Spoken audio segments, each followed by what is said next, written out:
Hello guys, good morning. So welcome back to my YouTube channel. This is Autoboyson. So mayroon tayong dinadiagnose, checking itong Nissan Almera. So ang concern ng may-ari ito guys ay umuugong daw yung mga gulong. So upon checking natin, confirm mayroon ngang tunog yung mga gulong. So ngayon binuksan natin agad ito. So yan, ilawan muna natin yan. So baklas na yan dyan, nakikita nyo. So baklas yan, baklas yan, kita nyo. Pangharap, harapan binaklas natin. Tapos yung likuran yan, baklas rin. Tapos dito baklas rin. At doon sa kabila, ayan, baklas rin. So ngayon i-share ko sa inyo kung anong nagiging dahilan nito. So upon checking natin, grabe ito yung tuyo, walang kagrasa-grasa.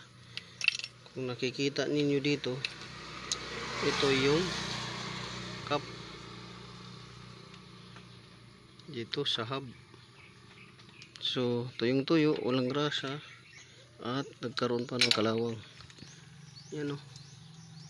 So pag nagpalit kayo guys nito, pag nagpapalit ako nito guys, para hindi ito kakainin ng bearing, ito hindi kakainin bearing, either ball bearing, stick bearing, para di yan kainin or mabilis masira, ilalagyan ko yan ng grasa.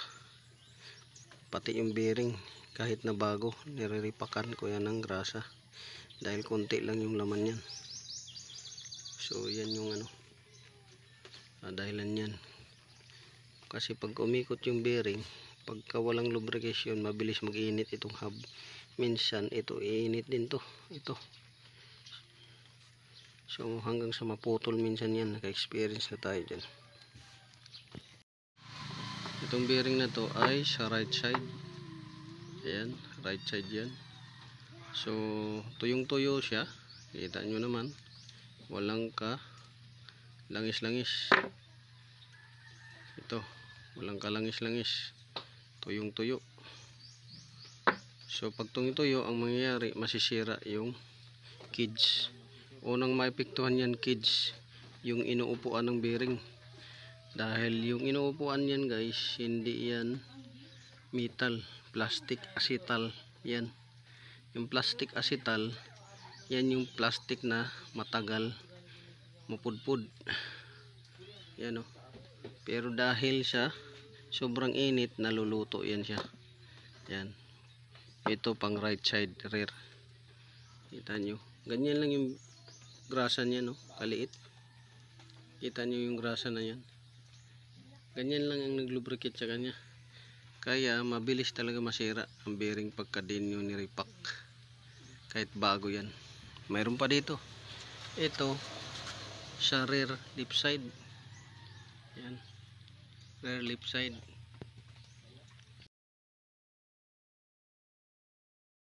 Yan. Ito yung rear lip side. So bago daw to, based sa customer, pero nasira kagad. Yan.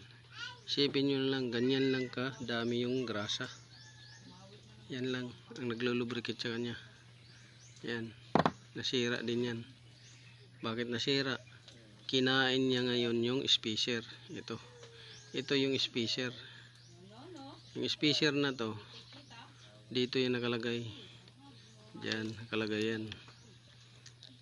Ito sa pagitan nitong dalawang bearing na to. So pag mawala to, mawawala sa align yung bearing. Kagaya nito, kinain, nawala sa align yung bearing. Ito na ngayon nangyayari. nasira bearing. So may remedyo to, gagawan to ng spacer na makapal-kapal para sumikip uli yung bearing pati dito. Kaso ito nasira na yung cage, bearing cage. Ito naman may option pa na magagawa. So yan yung option. So yan guys ang ating discovery. So ito guys yung drum, brake drum nya sa rear. Yan, rear to. So tatanggalin yan, pamamasin shop natin dahil wala tayong press machine. Pamasin shop natin yan. Ayan.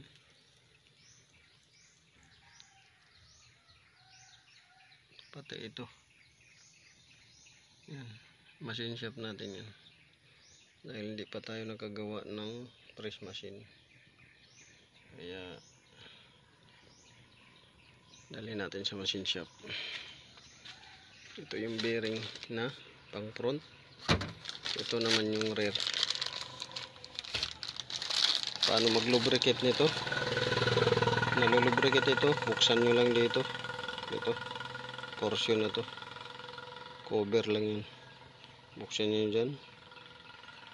Yan, naisa sa uli naman yan at lagyan ng grasa. Yan. So tapos dito mayroon tayong na-discover pala, yung ball joint nya ay sira na. Yan. Sira na yung ball joint.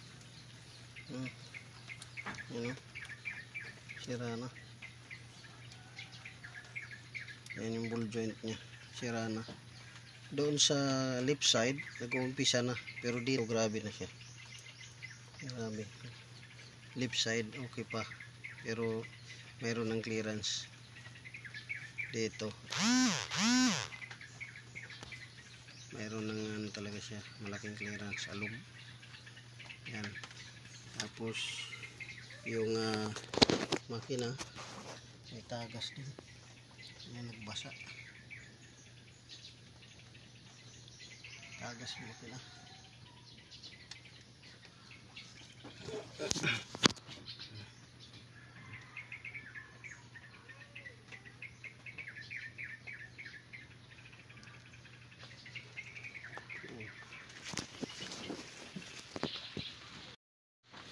Tapos yung belt nito may mga crack na rin.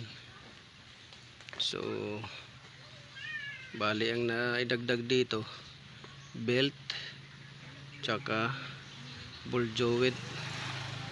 Belt tsaka ball joint kailangan na palitan din. Tapos yung leaking issue. Yan.